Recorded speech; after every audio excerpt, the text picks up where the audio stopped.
Hello everyone, চলে আসলাম ঝটপটে তৈরি chicken রোস্টের রেসিপি নিয়ে।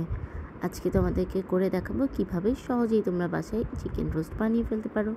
প্রথমেই মুরগিগুলোকে ধুয়ে আমি ডুবো তেলে মুরগিগুলোকে হালকা ভেজে নেব। আমি কিন্তু এখানে কিছুই ব্যবহার করিনি, সামান্য একটু লবণ মেখে জাস্ট মুরগির পিসগুলোকে ভেজে নিচ্ছি।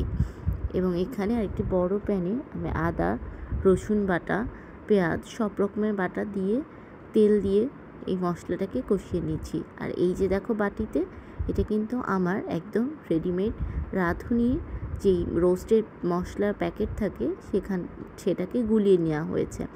এবং দেখো রান্না এখন কত সহজ হয়ে গিয়েছে। রাঁধুনি আমাদের জীবনকে আসলে অনেক ইজি করে দিয়েছে। সো আমি এখানে রাঁধুনি রোস্টের মশলাটা নিয়ে নিয়েছি। আর দেখছো আমি দিয়ে দিচ্ছি বাদাম বাটা, পোস্তদানা বাটা। এগুলো আমি একেবারে বেটে ফ্রিজে রেখে দিই, সো যখন লাগে ওইটা থেকে ইউজ করি। সো বাস এই অল্প কিছু জিনিস দিয়েই আমি রান্না করে ফেলবো, কারণ রোস্টের মশলাটাই সব দেয়া থাকে। সো এখানে ভেজে রাখা চিকেনগুলো আমি অ্যাড করে দিয়েছি।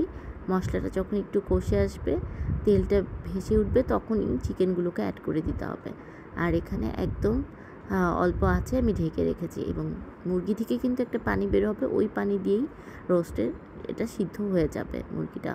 তো লাস্টে একটু তোমরা পানি অ্যাড করতে পারো যদি ঝোল রাখতে চাও। আর আমি কিছুটা কাঁচামরিচ অ্যাড করে দিলাম আলাদা একটা ফ্লেভারের জন্য। সো এই যে দেখতেই পাচ্ছ, ঝটপট তৈরি হয়ে গেলো আমার মজাদার সুস্বাদু চিকেন রোস্ট। আর আরও মজাদার করার জন্য নামানোর আগে আমি একটু দুধ অ্যাড করে দিলাম। এটা তোমরা এখানে টক দই অ্যাড করতে পারো। আর একটু সামান্য পেঁয়াজ পেস্ট অ্যাড করে দিলাম। আজকে এই পর্যন্তই। আল্লাহ হাফেজ।